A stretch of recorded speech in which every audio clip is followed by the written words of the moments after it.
story, true story. This girl was pregnant and she was cool as hell. She told me, I ain't gonna keep it. You could just take me to the clinic and drop me off and pick me up when it's over. True story. You know, and niggas, you know how that shit be. We don't want to sit in the clinic with their ass anyway, goddamn. It's fucked up when you at the clinic, because you see people you know and shit, you know? You know, hey, what's up, man? Right here, nigga.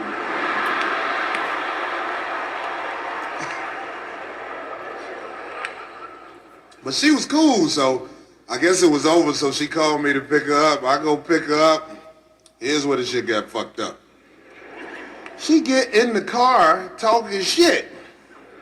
I got my, you know, my 50 Cent CD bumping and shit, you know, nigga, my gun go off. This bitch talking shit. Like, I don't feel like hearing all that murder and shit.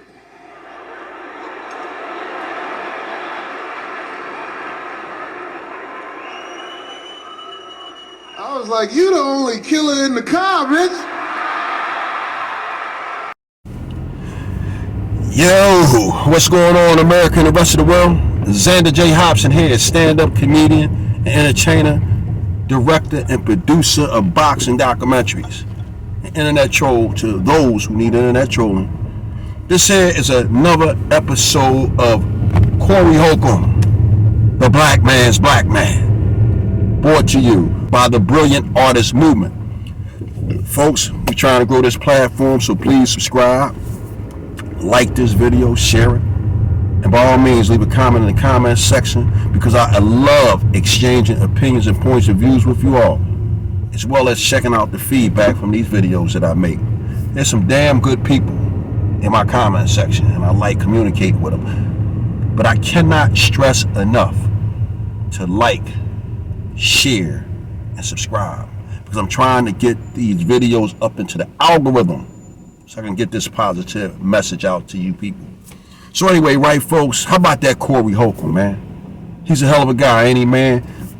Informative, entertaining, and funny. Corey Holcomb with a rough edge in his comedy. Oh, some of y'all ladies, don't be looking mad, goddammit. Y'all know y'all like guys that ain't shit. That's all I deal with is women that know I ain't shit. Girl, shut the fuck up. You knew I wasn't shit when you met me. Your daughter piggy bank ain't just disappear, bitch. You know. But Corey Holcomb saying the stuff that folks need to hear and not what they want to hear. I've been doing this comedy thing for a few years now, and prior to happening upon Corey Holcomb and the late, great Patrice O'Neal, I was one of these guys, man. I came out with a false comedic persona. And I was trying to be something that I wasn't. And that was a clean-cut, nice guy, man. You ever meet people, they can't pronounce words, but they try to use them? So a guy comes into the restaurant, and he sits down, same waitress walks up, and she said, what do you have? The guy says, I have a quickie. Waitress slaps him right in his damn mouth. And I leaned over, I said, dude, I think that's pronounced quiche.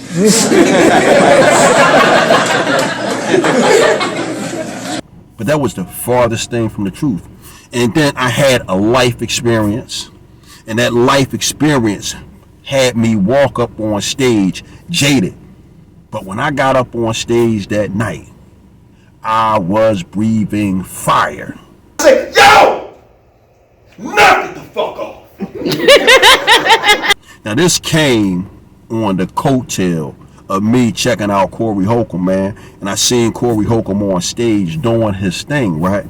And it was at this point, right, I said, God damn, man, this dude's saying any and everything out of his mouth, man. Shit, you ain't seen it all, nigga. I got more jokes way more fucked up than that. I'm being nice. Look at all the pedestrians of Dallas shocked, like, who the fuck is this motherfucker? This most fucked up joke you ever heard in your life, I guarantee, and I'm gonna do it. I don't give a fuck. And at some point during this show, it seemed that Corey had a dry spot, and he said something that I think the crowd found distasteful, and no one really laughed. And Corey just sucked that shit up by saying, oh, y'all ain't like that one, huh? Well, telling you right now, it's only going to get worse from here on out. Or something to that effect. It don't do nothing but get worse. All I got is fucked up jokes, goddamn. You got no motherfucking little nice shit. But after I saw that, man, that gave me the stones to not take any prisoners when I was up on that stage being a comedian. But another thing, right, it told me was, man, you ain't gotta always be funny. But as long as you have some funny material in your arsenal and you get the audience on your side, hey man, the audience will follow you on that journey. But you gotta be good and you gotta be funny.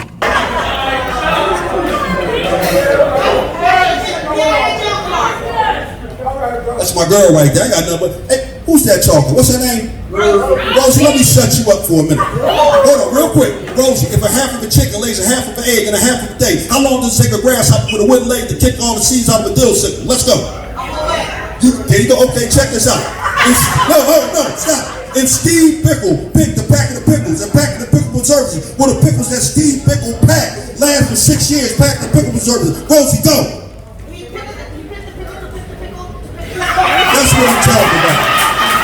That's my give Rosie a big round of applause. Funny first, good second. So, anyway, right? One of the things about Corey that makes him so unpopular is when he talks about abortions. You know, you get a lot of people, man, they get really bent out of shape when you hear someone talking about abortions. Now, they get bent out of shape when you hear somebody talking about abortions in a serious manner. But when you hear a guy like Corey talking about abortions in the flippant, offhanded manner that he does, it really pisses some people off. Now, first and foremost, right, I don't understand what people are getting all worked up for when it comes to abortions, because it's not like you actually know these motherfuckers that you're aborting. You know what I'm saying? So you can't get too bent out of shape over somebody that you never met or you never had the opportunity to do any soul building with. So miss me with all the outrage over someone saying anything about an abortion or even about someone getting an abortion. But on a serious note, right, I am a pro-choice type of guy. However, after an experience that I had, I do have a soft spot in my heart for people who are pro-life. I do. But the flip side is this, right? I'm firmly in the camp of the pro-choicers, okay? And the reason why I'm firmly in the camp of the pro-choicers is, first and foremost, right, it is a woman's right to choose what she want to do with her body. And if she decides that she doesn't want to carry a baby for 9 months, put her body through the stress of delivering this child and then going through the emotional trauma of putting this child up for adoption, who the hell are we to say otherwise? And here's another point too, right? First of all, right, I think getting an abortion is probably one of the most responsible things a woman could do. Now, is it murder? Well, in the long run, it may be, because I myself have 2 children that were aborted. And at this stage in life, I do find myself thinking about my 2 older kids, and I wish that we wouldn't have got an abortion, my son's mother and I. But hindsight is not insight. We're talking about in the moment. And at that moment, my son's mom and I wasn't ready for kids. And we still had a loving and supportive family. But let's take the conversation to a young girl who might have dysfunctional parents, so her home life isn't stable, and then the young girl might not be ready. What person in their right mind, now put yourself as the fetus, all right? If you were the fetus, would you want to be born into poverty? A situation where, okay, you might be sleeping in the bed with 3 or 4 of your siblings, and one of your siblings pees the bed and pees on you every night for a number of years, I don't think there's nobody who would raise their hand and say, hey, sign me up for that. Okay, here's another eventuality. What if your mother was the victim of gang rape, and maybe 5, 6, 7 dudes gang raped your mother, and now your mother got to bear the child of a gang rape? Would you really want to be, if you were that fetus, would you really want to be the child who was the product of a gang rape? A fuck trophy of a gang rape, and your mother doesn't even know who your father is.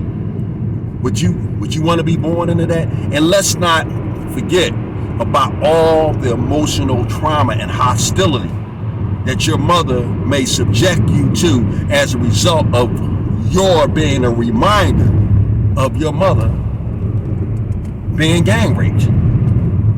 Who's going to sign up for that one? I got another one, right?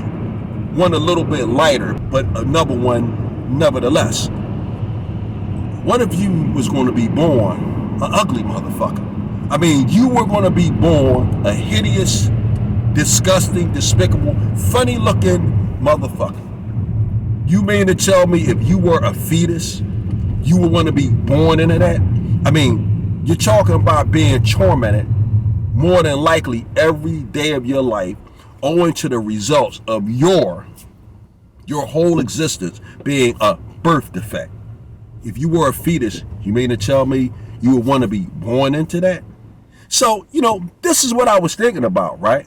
And I just wanted to throw it out there because my main man, Corey Holcomb, he frequently talks about abortions, and you got some people that get rubbed the wrong way because Corey talks about abortions. Now, I want to get ready to wrap this up, right? But I want to throw something out there, right, that I've been thinking about, because nowadays, right, but throughout time, you've always seen a lot of older guys that go after younger women. And I don't have a problem with that, but I'm just lining up an example here. So you this old guy, right, and you hooked up with this young sister, right? And a lot of men, they think when they give a woman a baby, they think that the baby is going to slow the woman down. Now, one of the things that I've been noticing over the past few years, I've been noticing that a lot of older guys have been getting younger women pregnant.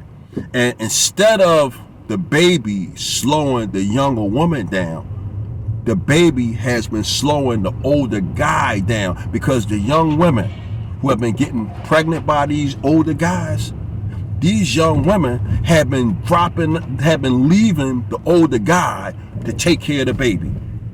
Man, now tell me you seen that coming. A 50 or 60 something year old man having to raise a little small child or small children, and God forbid if you are an older guy and you done got this young sister pregnant, man, and she done left you with 2 or 3 little girls.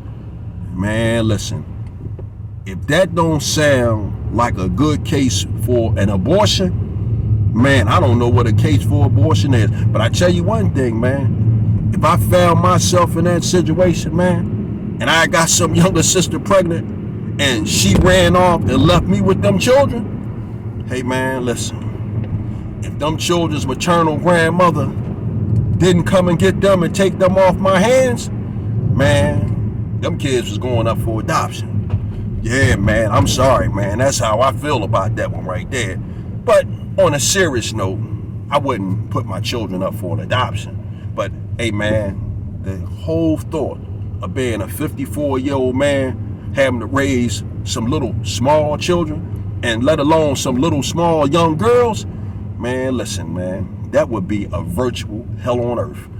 So, hey, man, this is what I was thinking about, man. Shout out to my main man, my big brother, Corey Holcomb, the black man's black man. I might not never get the opportunity to open for Corey or to feature for Corey, right, in real life. But when it comes to these videos, man, hey, man, guess what, man? I'm opening up for Corey Holcomb. Listen, bro, I'm done with it. Bam.